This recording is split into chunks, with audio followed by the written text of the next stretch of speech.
Glad to have you back. We're still live right here in our Lagos studio at Plus TV Africa, and Nigeria still continues to decide. If you're just joining us, well, we are reviewing the elections that held yesterday, from not having ink at some polling units to going to wrong polling units. INEC made a lot of mistakes yesterday and also some successes, but despite the large money allocated, we are going to be discussing how well they performed necessarily.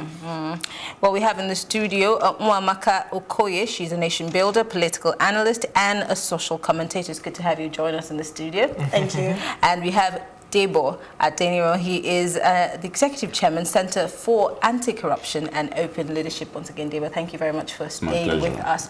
So, of course, we'll start with you, Mwamaka, because obviously you were out there voting. Share your experience with us. I did hear something about you having to come into Nigeria to participate in this election. Take us back to when you came in. Well, I flew in last weekend. 3 a.m. Only to find out that elections were cancelled just as we were arriving, which was really disheartening. But we decided we will continue because we're battling for the soul of Nigeria.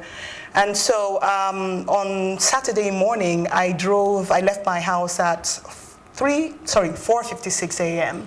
because I was registered close to my former residence, and so I was able to drive through the Lekki axis all the way through to Ajawa Estate, that's Oshodi Solo local government area, to vote. So one of the things I observed was, the roads were clear, was smooth. There was a roadblock only at Oshodi. That's the only place I met. Roadblock. Got to the station, and there were no INEC officials. As at what time? Well, up till about 10:30, they were not there. They arrived just before 11. Wow. Yes, so that was a problem. People were frustrated. And when they finally arrived, they arrived with 6 ballot boxes for our polling station. 3 were covered and sealed. 3 were not sealed. They were just open plastic boxes. Yes. So and were questions asked? What was the explanation? Oh, the people refused to vote in those boxes. They said they wouldn't, and they said, well, we had to vote because they didn't have enough covers. What an excuse. Yes, and the youth corporate, corporate said she had called her boss, and her boss said we need to vote because we had been complaining that they were not there, so they had to rush and come out, and they don't have enough, so we should just vote like that. An electoral officer said they should go ahead and vote with an open ballot box. Yes. Wow. Yes. Which polling unit was this again? So this was Rasmon Road, Ajawa Estate, Oshodi Solo local government area. So, but the people refused. We said we were not going to do that. So what we agreed, we came to a compromise that we would decommission 3 of those 3 ballot boxes that had no covers, and then vote with only the 3. Obviously, this would make the voting more tedious and take much longer. Yes. And then I was recording some of this, and the police officer there, asked me to delete the footage, that I was not allowed to record that. Well, of course I refused. And then I left the polling station for a bit so I could go post it online and then come back to vote. So it was chaotic, I would say. Not organized, because we voted in 2015, same polling station. Things were more orderly, more organized. I don't know if it's because they showed up late, but even that is a sign of disorganization.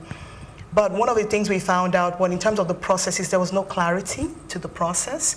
And after they had accredited people and we had to vote, there was a backlog because they were trying to tear the leaflets for the voting, the ballot papers from the big. So they didn't come prepared, obviously. No. So there was a backlog there because we were waiting for them to tear those things. And everybody remained calm while they were still setting up? Nigerians, they said, sun, come rain, come shine. They were there, they were going to wait, and they were going to make their vote count. Now, all of because you said when you came in there was the postponement and you didn't want to go and not come back, so you had to stay. With the postponement in mind, obviously, the general reason was logistics. And INEC, we were hoping with all of the day-to-day briefings that something would change, because you compared this to 2015 and you're saying it was a bit more organized compared to what you had yesterday. Why do you think that INEC keeps making the same kind of mistakes? Because of course, when you do something and you have a review of sorts, it's so that you can get better. How come INEC is still running around in circles in your view? I would call it the Nigerian factor. And Interesting label again. I don't think that the Nigerian factor is permanent. You know, I think that we have come to own a culture of management.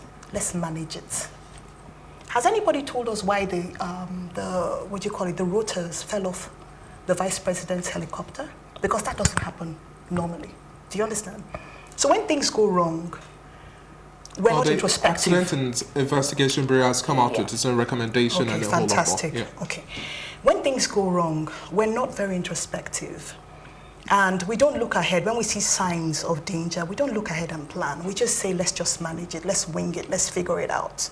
That is the problem with our country, one of the major problems that we have, you know, lack of introspection. Because when you start to look at what went wrong, people think you want to blame people. And then people start begging for mercy and saying we don't want people to lose their jobs, you know. But it doesn't breed a culture of excellence. So, I mean, ballot box snatching has happened before. Things like boxes being open, I don't know if that has happened before, but even just the lateness, like you asked, you know. The reason was logistics. Okay, so if it was logistics, then why couldn't they show up on time? Because they probably hadn't planned well enough. They hadn't gone down to the detail of calculating how long is it going to take, what are the steps. Even how long it will take to tear those things, it's possible to calculate it and plan and say it takes XYZ amount of time to tear one ballot sheet. We have how many people registered at this polling station. So if we start at this time, we'll finish, and this will calculate and let you know how many people you should have officiating at that polling station. It is possible to actually come up with these calculations and have things work. But sometimes it's too much work for us.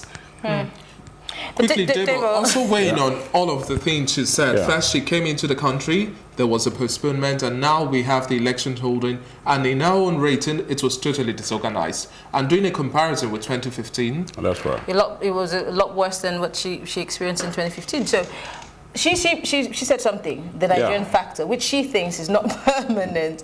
What do you think on it? Well, I said the other time that no two elections were actually the same. And you have some people who have said that there was an improvement from what we used to have. Some say it is worse. Well, it depends on individual perception of what happened and individual police stations. Because in many of the polling stations, there are some of the ballot papers that didn't have a tearing line. Okay, so they had to use either scissors or use their ingenuity to tear it off. So it took time before some of them are torn. The presidential ballot papers were easier to tear than the senatorial, the shorter one, you know, was more difficult to tear. That was a fact. And it might not, I don't want to give excuses on behalf of the INEC. They ought to have seen samples, approve of it, and calculate, like she said, that okay, since this one will be more difficult to tear, we need to give more time and all. Then the voting system was also cumbersome.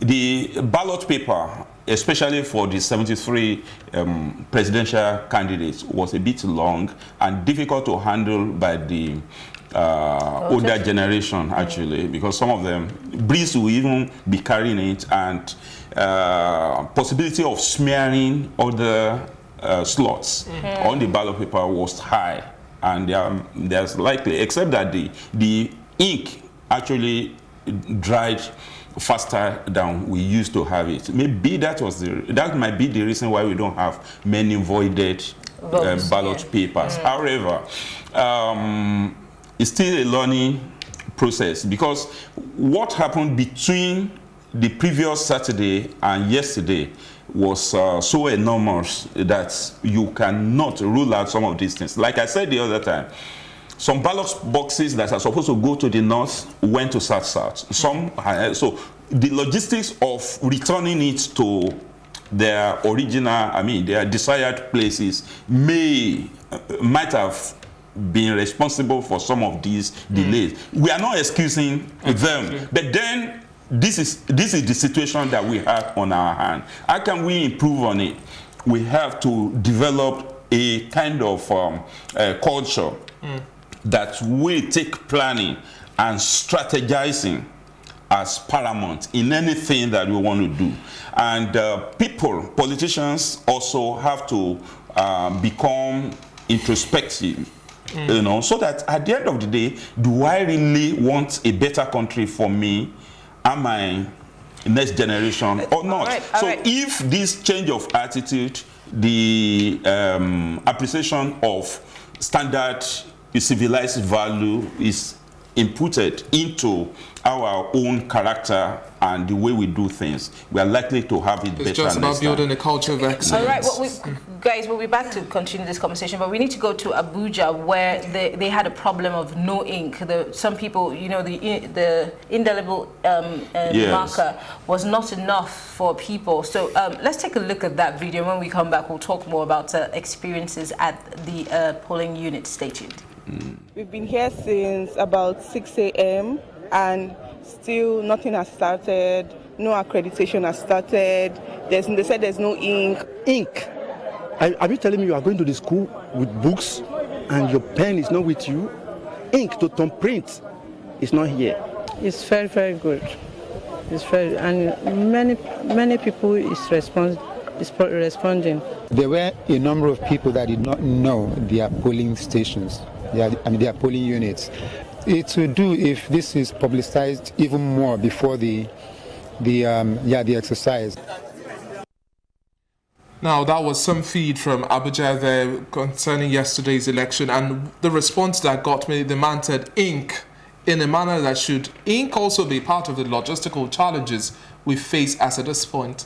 Ink. It ought not to be, because it's supposed to be non-sensitive material, so to say. There is some type of ink that are supposed to be sensitive. There are others. There are several places in Lagos State that it is the voters that went to get stamp pad. Okay, you know? So, but I'm sorry, that's such a huge problem. You know, the casual nature we're talking, you know, just approaching this. If you had a company and you asked the manager to deliver goods to one part of the nation and deliver it to the other part of the nation, he would lose his job. Exactly. You know, it's just certain things. Why is there not Well, enough individuals ink? also contracted to get all of these, isn't it? Even if individuals are, there's somebody that's responsible. The truth is about response, holding people accountable. We have to hold people accountable. And when I say hold people accountable, at this point it's INEC. No, Then they can trickle down and hold accountable the people that they contracted to do the work. Like this paper we're talking about cutting with scissors. If the presidential one was meant to be torn off and there was a perforation there, I can guarantee you that the other ones were meant to have perforations, but they did not have. So it was a quality control issue, which could have been checked. But there could also be that excuse of, hey, this is not a nation of 50,000 people. It's more than 1 million people. We're looking at almost 90 million. You know, so how can you expect? I'm just saying. How much was spent? I'm just playing the devil's advocate. How many of these papers the perforations would you be able to inspect? No, that is even because different. That might just be an oversight of sorts. Have you heard excuses are tools of the incompetent? Like I said, I'm just monuments playing to the devil's mediocrity. advocate. Those who use them as a habit will amount to nothing.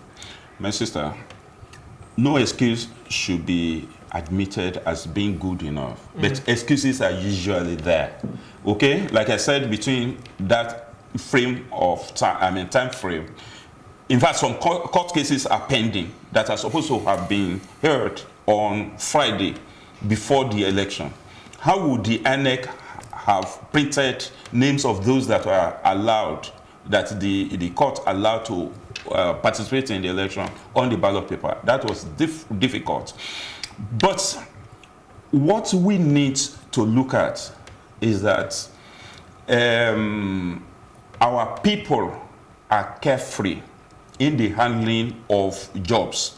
You say that some people should be shown the way out. It depends on how sensitive their job is and at what stage. Because if you now say that the INEC chairman should quit, I didn't say that. No. Supposing he was the incompetent one, he is the chief accounting officer of INEC. Everything that happened should be blamed on him. And the next thing is to say, okay, you've got to quit. But if If we were shown the way out yesterday, how are we going to get the results? So if we don't know what the authorities are going to do after all this. It depends on how much pressure we Nigerians who observed in it, who are victims of this inefficiency, put on the system. I'd like to chip in this now. In yesterday's address by the Independent National Electoral Commission, what they said was that until they receive verifiable official information, first-hand information from the electoral officers who were across the different polling units, they cannot take any action. So now, do you think these officers now, knowing some ballot boxes came already open, will they input that into their official reports? Do you think do you expect them to be transparent and honest enough with their conscience to say that in adding to having credible, free, fair elections, these were the issues we had and this is what I experienced? Or we're still going to sugarcoat things? Yeah, well, these are things that we need to look at. Even, okay, what is the process for reporting? Should there be alternatives? Why should it be only one source? If the citizens can report with proof, and it's verifiable, why should that not be admitted? INEC says they need verifiable results beyond what we have. So that is one of those things. Another thing is those boxes were old. So that's another thing. So I don't know if there was a plan to buy new boxes. So they were not new boxes. So that's just something else. Even if they were still efficient, that's still fine. The age of the box does not matter if it is complete. On the budget. But now, going back to how transparent these electoral officers are supposed to be. Talking about being transparent, they are not likely to report themselves fully. But there are so many electoral But so how does INEC intend to holistically address its problems, its shortcomings? If it's believable, if they themselves are not sincere with the problems that they're facing. You need to let someone land before you chip in another. What we are saying is that those who committed the offense are not likely to give it out the details of the offense they have committed completely. But there are so many people that are monitoring. You have party agents. Their reports are essential to INEC and government. But the election monitors, that is from CSOs, they are compiling there. Don't forget that we have situation room in Abuja, this election situation room that gets minute by minute account of what goes on. I mean, what went on at the polling stations. So all of this report will inform the INEC chairman, who is not going to just sit on his oars and say that, okay, because it happens within the INEC. No. Then it is the expose that they're going to get from what you show, the media generally, and what you write, that we give them more detail about whatever is hidden from the report of their... Mr. Debo, I think you didn't get the question. He's not necessarily talking about the offenses. He's talking about INEC's own shortcomings, which were regarding the boxes, all of those.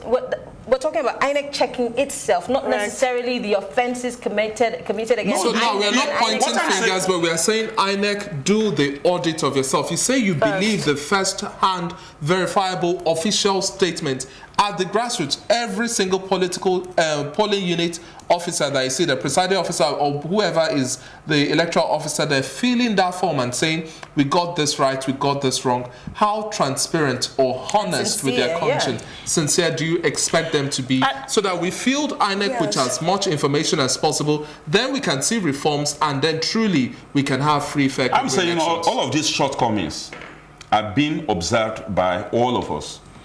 INEC is like a servant to Nigerians. We are observing their performance. We are not satisfied. INEC itself could say that it's satisfied. But if Nigerians say they are not satisfied and they pointed out places that they have mishandled equipment and the process, then it will be incumbent on them that they have to make adjustment. They will not. Ordinarily, many agencies in Nigeria don't. They don't act on their own inadequacies until they are compelled to do so. So INEC itself may not be indicting.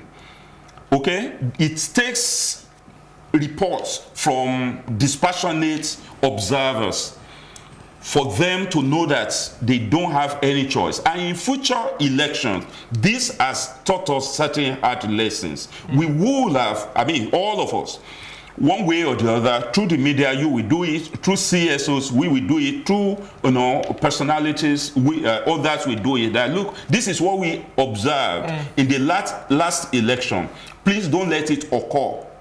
And please, we have to prognose into the future of that election. The likelihood that certain things will go wrong will also be diagnosed. And pieces of advice that will INEC and those who will fund it will also be given.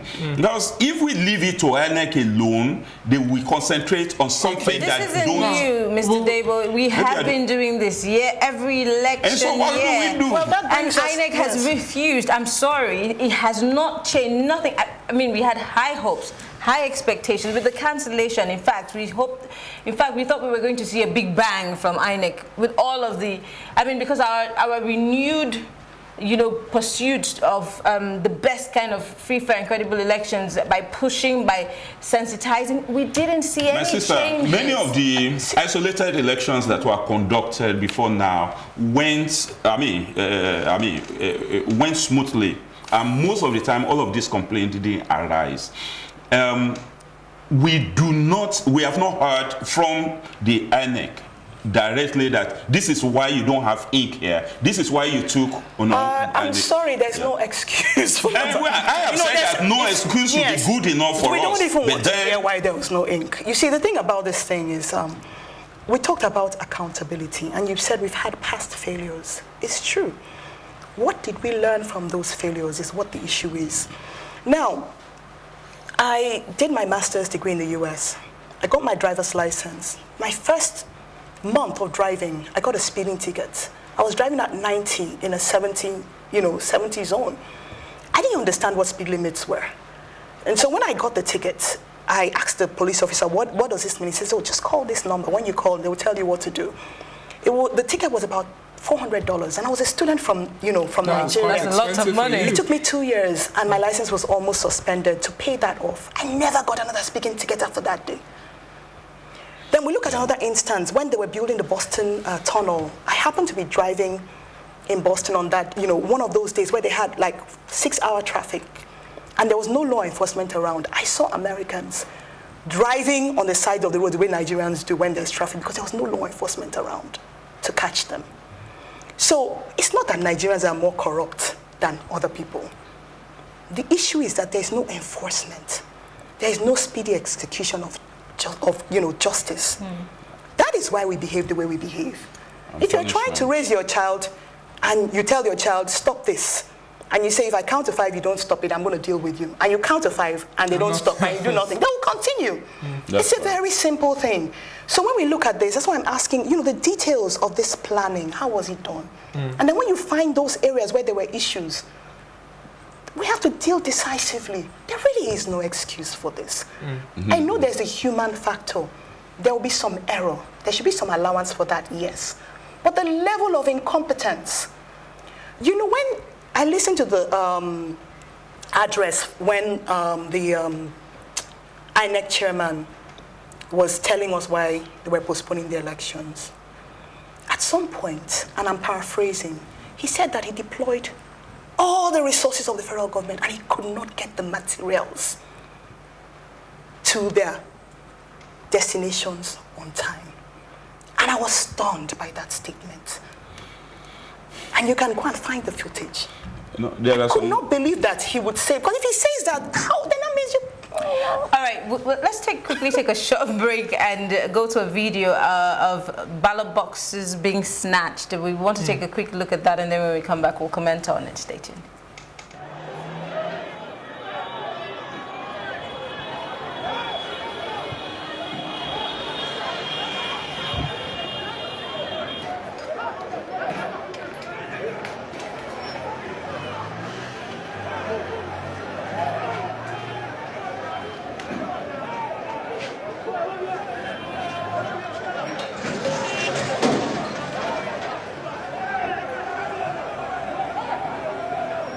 reactions on that video now, you see those individuals there taking the ballot boxes, opening them, emptying it, and then the police officer over there is trying to just get it back. And he literally isn't armed because by law he can't be armed at the polling unit. So he's sort of helpless because he's one man against about three or four men. Look, I am not a security expert, but then it was Nigerians that actually recommended that they don't want any arm-bearing personnel at the polling stations. But what I believe is that those that we entrusted with the reign of governance should learn better, that there should be a one-button, apparatus that will bring reinforcements immediately. But that is one of the problems that we have been encountering in Nigeria. Deliberately, sometimes these law enforcement agencies will not do what they are expected to do. When Guardian was being burnt several years back, the police checkpoint that was supposed to be stationed in front of that newspaper industry were deliberately moved out of that place, and the burning took place successfully before they began, their fire brigade approach. It is something that is that has eaten deep into our fabric, and that is why some of us are saying that the system must be completely changed. If we don't do that, and we cannot do it midway, we have to start from the root. The root cause of this is the kind of political winner takes all that we have inherited from our forefathers, which in turn they inherited from those who colonized us. We have been independent for some time, but then we have not changed the culture. There's no time we have smooth sail election in this country, even the one conducted, by the colonialists. There have always been attempts to manipulate or actual manipulation. If you remember what led to Wild West, it is disagreement between politicians. A governor and, a premier and his deputy. And they went their different ways. And somebody said, oh, look, if my deputy will be the one that will stage me, I will not allow him. And people actually arose based on those body languages, and people started burning themselves down. Up to 2015 that we are talking about, despite the fact that majority of Nigerians easily made up their mind on what they wanted to do. Some people still fight. You remember what happened in Rivers State, and it's never stopped. It never stopped throughout the 4 years that followed. Let's talk about I think, it's all well and good for us to say, and there are valid points, how this came about. Unfortunately, it is what it is.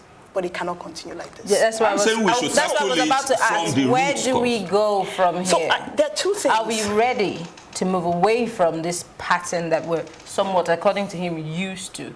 It's now in our systems. How do we drain ourselves? How do we detox from this? Well, I was going to say there are two things, but in my opinion, there are three things. Okay. I believe we can all agree that we need national reorientation. That's right. So that's one. Another thing, which I don't think we need to go into detail, we understand what that means. We need to change our mindsets. But another thing that I believe we need to do is, if we look at Nigeria and we're making a plan, this plan is for Nigeria, as Nigeria is now.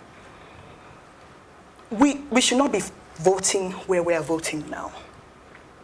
Maybe if we use schools and then have, just the way airports are, before you can access the polling center, there will be several checks.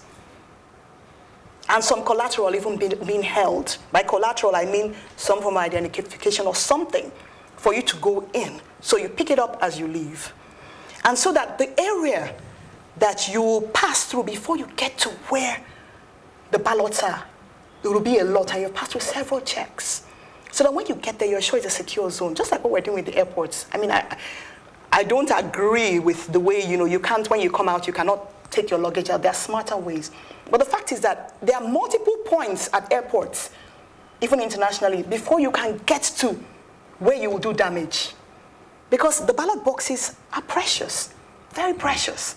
It's a scuttling of democracy. So if we can look at the process and change it and ensure that this is a process for Nigeria today, not for any other country, I believe that would, be really, really great help. Then the third one is education. Education. What kind of education? Because I always like to ask that, because when we say education, everybody thinks about ABCD, going to formal. It is ABCD I'm talking about. But you see, some of the people who engage in these things have had some form of education. Well, thank you. You said some form.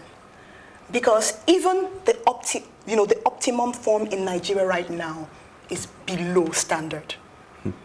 So the issue we have now is people are cheating to take exams. People go through our educational system, they don't know much. Not to talk about the primary school children. People are not even going to school. Look, our population is so large. We're a volatile population.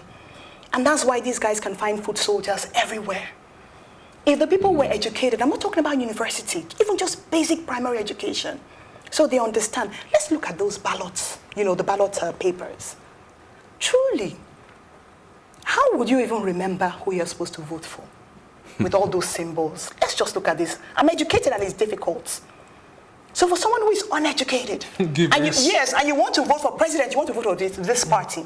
For senatorial, Senate, you want to vote for another party. Then the other one, how are you going to remember all those things? Mr. Debo, you work with the Center for Leadership. I'm just wondering, where's the NOA in all of this? Because we only see the NOA when it's weeks to the election. I have said that we cannot. You talk about detoxification. How do we do it? We can't do it midway because it has gone beyond redemption to some extent. Wow. But what we can do is to maybe change our value system. Correct. You know what?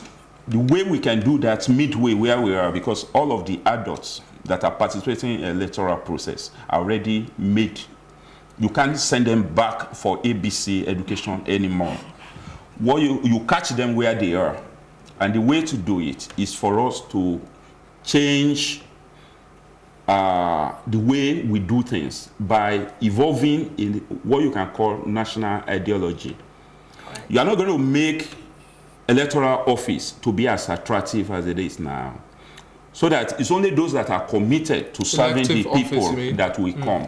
If the salary of a president is just less than 10% above that of the permanent secretary will not want to resign as well to go and contest presidency, because he knows that what he's going to add is not much, but he will have lost, his commission at the civil service. Then people in the National Assembly will not scramble for bigger, fatter allowances. Those jumbo pay and the rest of them will not come in, because if the national ideology puts an upper ceiling on how much you can accumulate as a person, how many property you can owe, and your property are tied to your BVN. So as soon as you register a property, it reflects that you are the owner of this. That's what you do in CCB. That is the declaration of asset, will just be authentication that, okay, this is what, because the record will be with government. So if there is upper ceiling that, look, you cannot as an individual own more than